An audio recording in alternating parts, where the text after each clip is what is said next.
that's why we were created, going back to what I said last week. All right, so that was the first one.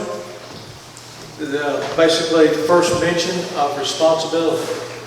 And the best thing you can give these young boys is responsibility. Young girls, give them chores to do. Give them responsibility. We don't want our children growing up thinking that the world revolves around them. Amen? We want to realize that when they make a mess and they clean it up, that they need to take part in the work that is done around the house. I laugh thinking about my son Jacob.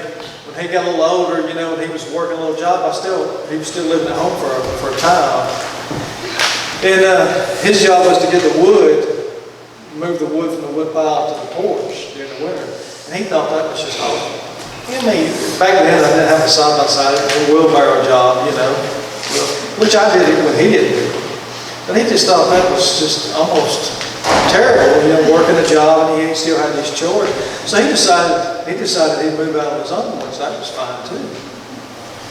And then a few months later he said, "Boy, I had him made at the house," because he moved into a guy's house, Josh's house, and Josh said, "Well, if you want to cut off the rent a little bit," he said, "I'll let you do some chores."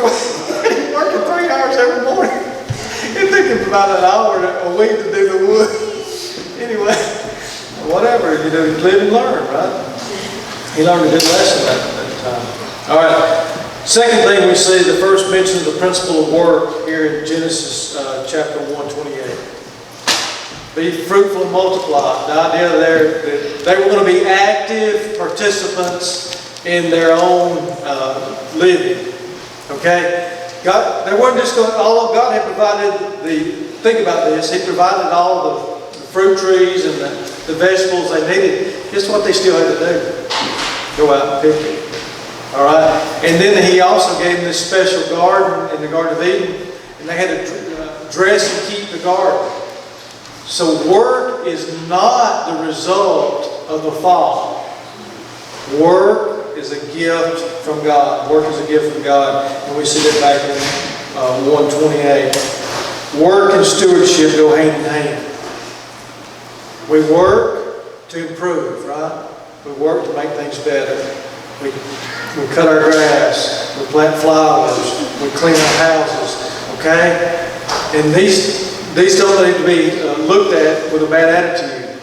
If you realize that everything you do on planet Earth, every job, every task, no matter how menial, whether it's washing the dishes, loading the dishwasher, sweeping the floor, if you do it as an act of worship to God, okay, it can be fulfilling and it can be, you know, a real pleasure to do the work if you understand from a biblical standpoint about work.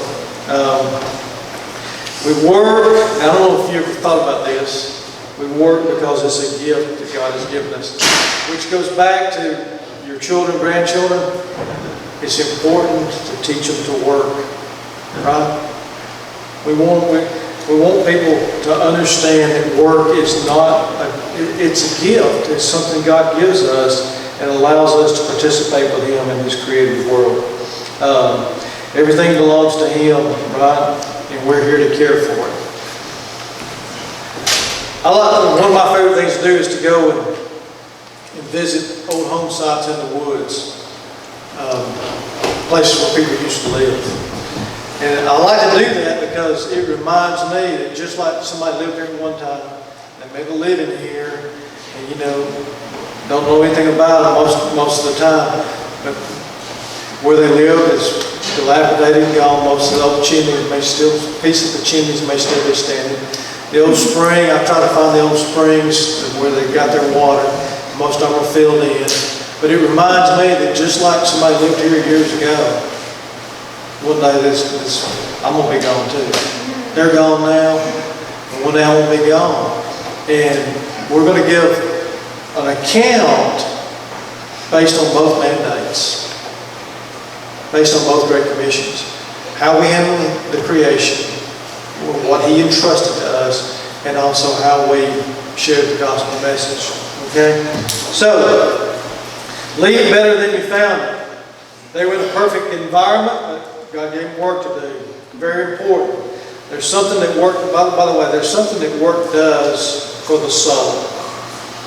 I listen to a lot of money management programs, and what they recommend when somebody loses a job, say a guy's an engineer, and he loses his nice engineering job. A lot of times the guy he'll go without a job for several months because he's looking for that engineering job, and he'll go through a depression.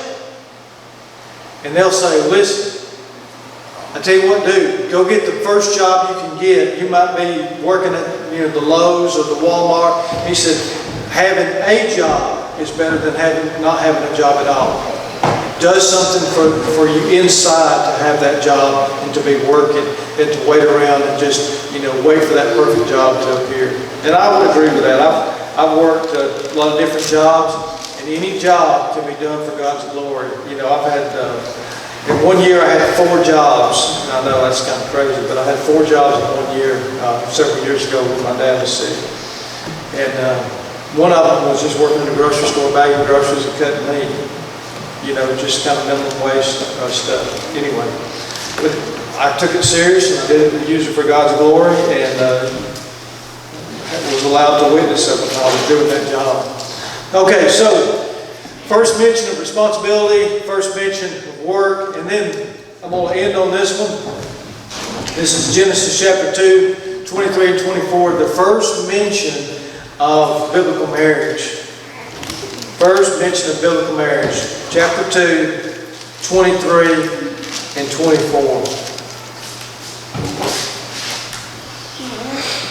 Which book? Genesis. Chapter 2, Genesis 23 and 24.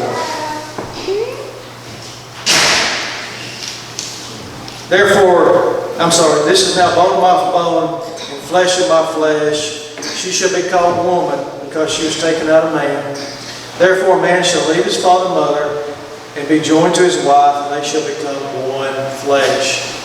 Now here again, I told you that Satan attacked the gospel, not head on, but he undercut by attacking the book of Genesis. And so when we look at the changes in our nation, dealing with marriage and allowing now homosexual marriage, we see that it was because this right here was attacked. Genesis was attacked. They attacked Genesis, which allowed them to further go into doctrines of marriage like this and say, well, if we can't believe Genesis chapter 1, then why should we take this serious?